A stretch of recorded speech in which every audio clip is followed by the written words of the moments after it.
ሃሌሉያ ይሄው መቅደም ይሆናል በጌታ በኢየሱስ ክርስቶስ መቅደም ማለት መቅደም ነው። በብዙ ነገር ጠላቶቻችንን ልንቀድም ይገባል።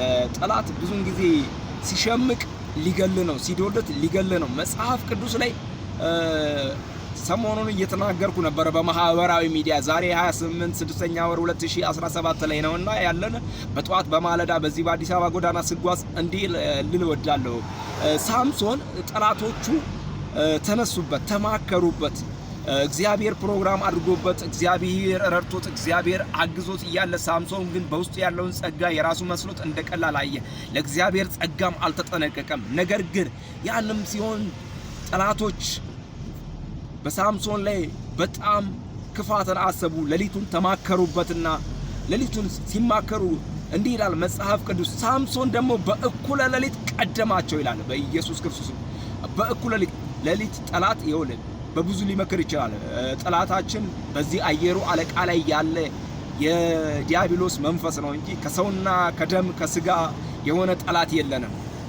እና ጠላት ይማከራል፣ እንዳይሳካል ይማከራል፣ እንዳትሄድ ይማከራል፣ እንዳትበዛ ይማከራል፣ እንዳትወልድ ይማከራል፣ እንዳታገባ፣ እንዳትዘራ፣ እንዳይበቅልል፣ እንዳትነግድ፣ እንዳትተርፍ፣ ብኩን እንድትሆን፣ መንገድ ላይ አብደ እንድትሄድ ያንተን ነገር ወደ ራሱ ለመውሰድ ይማከራል። ነገር ግን አንድ ነገር ልበላችሁ ውድ የእግዚአብሔር ቤተሰቦች፣ ጠላት ምክሩን አያቆምም።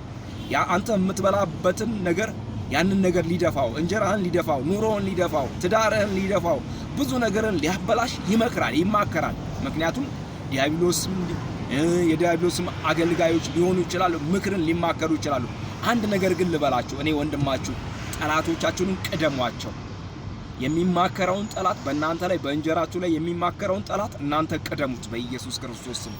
በኑሯችሁ ላይ የሚማከረውን ጠላት እናንተ ቅደሙት። በነገሮቻችሁ ላይ የሚማከረውን ጠላት ቅደሙት።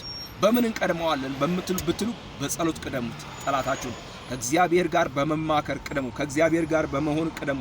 ከእግዚአብሔር ጋር በእግዚአብሔር በመተማመን ቅደሙ። ወደ እግዚአብሔር በመጮህ ቅደሙ።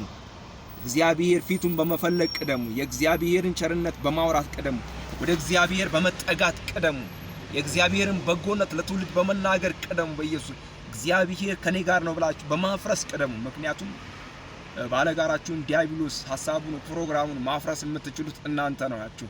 ምክንያቱም ደግሞ አለማፍረስም የምትችሉ ደግሞ መቀበልም የምትችሉ እናንተ ናችሁ። ስለዚህ በማፍረስ ጠላቶቹን ቅደሙ። ሳምሶን እንዲህ ነው ያደረገው፣ ጠላቶችን ቀደማቸው። ከዛም በኋላ ምዕራፍ 15 ላይም ቀደማቸው። ምዕራፍ 16 ላይም መቶ በአህያ መንጋጋ 1000 ዞር ሲል የአህያ መንጋጋ አገኘ ይላል መጽሐፍ ቅዱስ። ከዛ 1000 ገደለ፣ ክምር በክምር አረገ።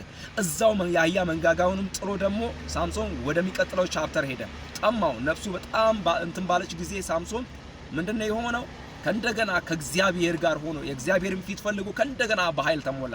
ስለዚህ ጠላታችሁን ቅደሙ። ዛሬ የመቅደም ይሁንላችሁ፣ ቀን ይሁንላችሁ። ተባረኩልኝ፣ እወዳችኋለሁ። ዘመናችሁ ይባረክ፣ ለበረከቱ ሁኑ።